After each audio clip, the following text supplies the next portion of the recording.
welcome back to another awesome Baby Stickly video where I explain the science behind being attractive and the science behind becoming attractive. Today, I want to talk about proportions versus genetic features and why genetic features are pretty much irrelevant and proportions are everything. Because the truth is, you've been lied to about beauty. It is not about having perfect features. It's not about having the perfect nose. It's not about having the perfect eye area.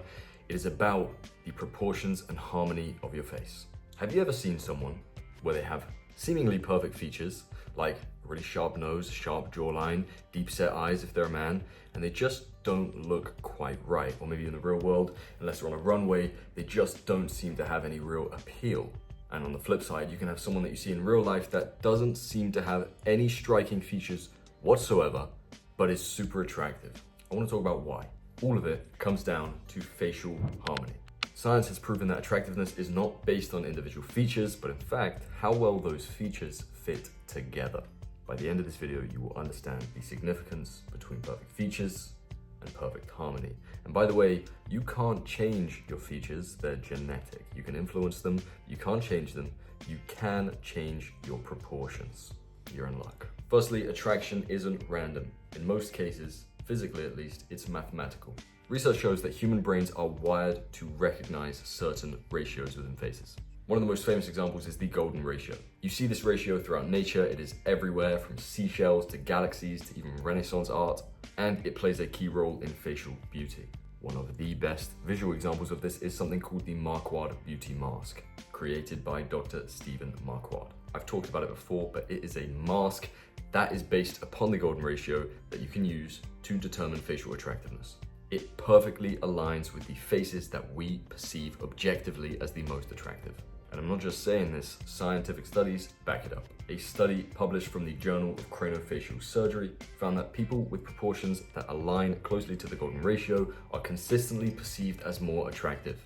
And this is not just taught, this is innate within us. Another study from Oxford University actually showed that even infants prefer more proportional faces. Human attraction to balanced proportions and symmetry is not cultural, it is biological. So let's take some famous examples of people that are widely considered as extremely attractive. For example, Chico Lachowski, top male model. What features does he have that just alone are completely striking? His eyebrows are pretty average. His eyes are pretty average. His nose is average. His mouth is average. And it is that exact word that is the key significant reason why he is so attractive. Averageness. He has almost perfect averageness. When you actually take measurements of his features in relation to one another, you find perfect ratios everywhere. You may have also heard that Robert Pattinson is scientifically and mathematically the most attractive man in the world. And that is because he has unbelievable harmony. If you actually look at his profile from the side, if we're getting analytical here, you can see that he has slight recession in his maxilla. It's completely flat.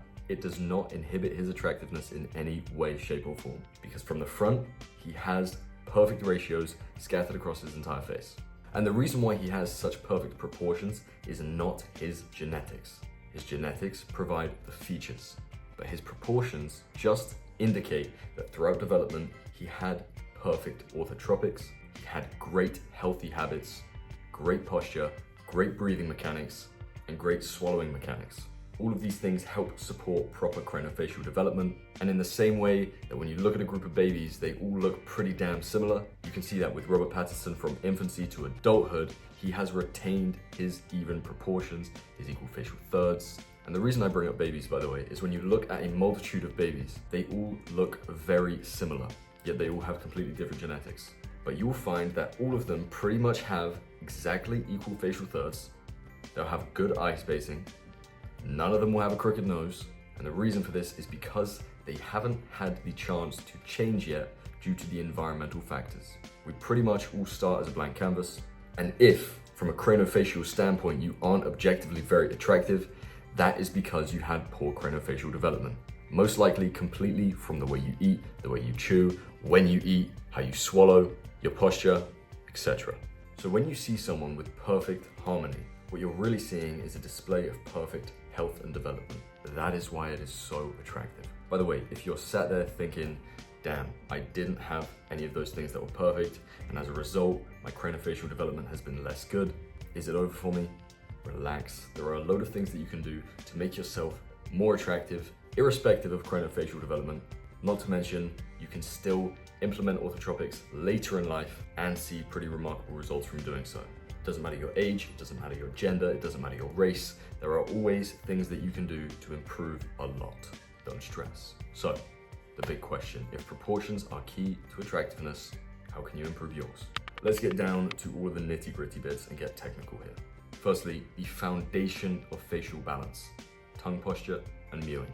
If you have been living under a rock for the last decade, mewing is perfect tongue posture in which you have pretty much all of your tongue on the top of your mouth, gently pressing against your palatine suture throughout the day. Not only will it guide craniofacial development to give you more forward growth, which is an attractive trait, but it will also make sure that your neck muscles, deep neck flexors, suprahyoids, infrahyoids, they're all going to be engaged and therefore trained, which is going to give you a higher set hyoid bone over time, totally upgrading your side profile. How do you mew? I want you to go to say a word that begins with the letter N, and when you do so, pay attention to where your tongue rests on your mouth. The tip of your tongue, I mean.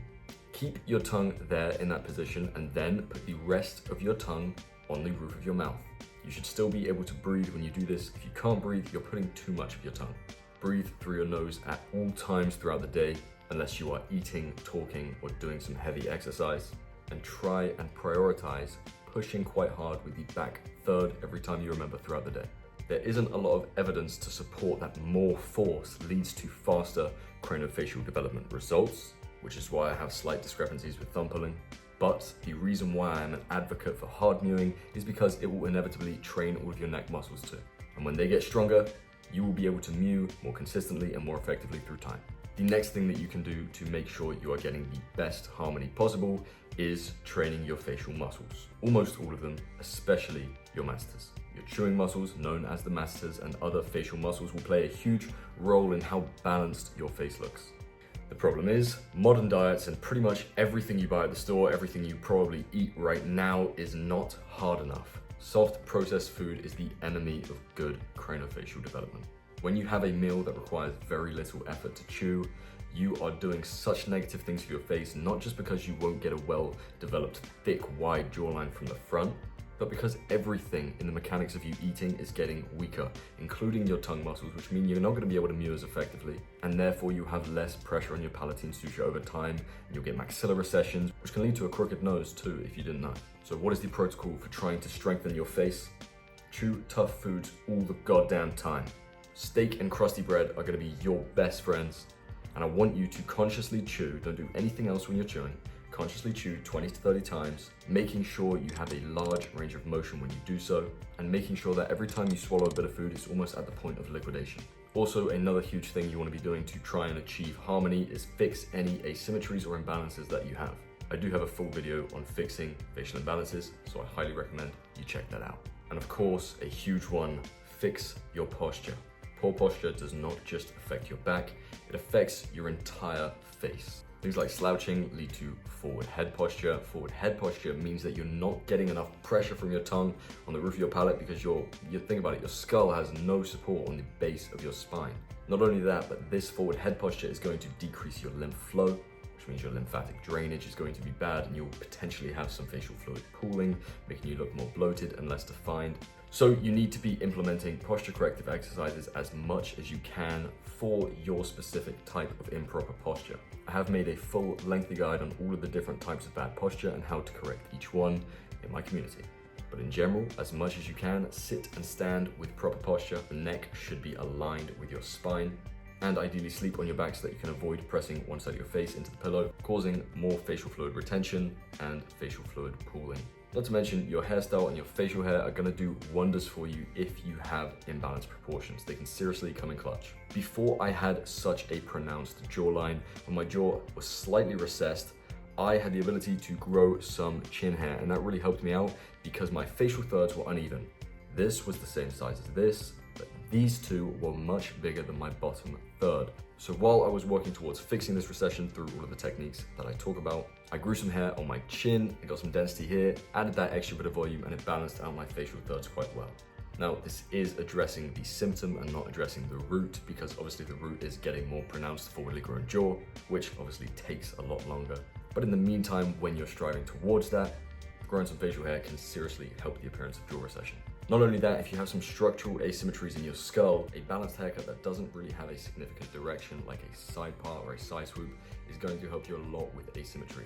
A middle part or a neutral French crop type of style is going to do wonders for your symmetry and harmony, if you have the right face shape for it. I've also got a full guide on face shape analysis and finding the perfect cut for you in my community too. And also, don't neglect eyebrow grooming. If you have a facial expression where maybe you always have one eyebrow up, over time your frontalis is going to be trained and get more taut, and it is going to make your eyebrow higher set even when you're not doing that facial expression. So to mitigate this and address the symptom, groom your eyebrows. To address the root, use a moisturizer in your fingertips to massage your frontalis and become a master at expression control. These are age-old tricks that Hollywood actors, models, they all use them to make sure that they are achieving the most harmony that they possibly can, even if structurally they are more limited.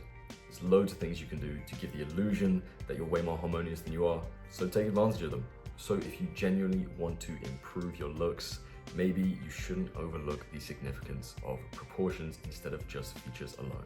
I promise you, you have potential. As always, gang, if you want to ask me anything in specific, drop your questions in the comments and I will do my best to respond. But I am way more active with the chads in my community. I spend half my day on there, where I make sure to answer all my chads inside, and I will give you personally the exact advice that I think you need to reach your full potential from where you are. If you don't wanna, that's also fine. I'll keep providing value on this YouTube, all throughout my social media, and we are gonna get you looking your most attractive self. I promise. Much love, gang.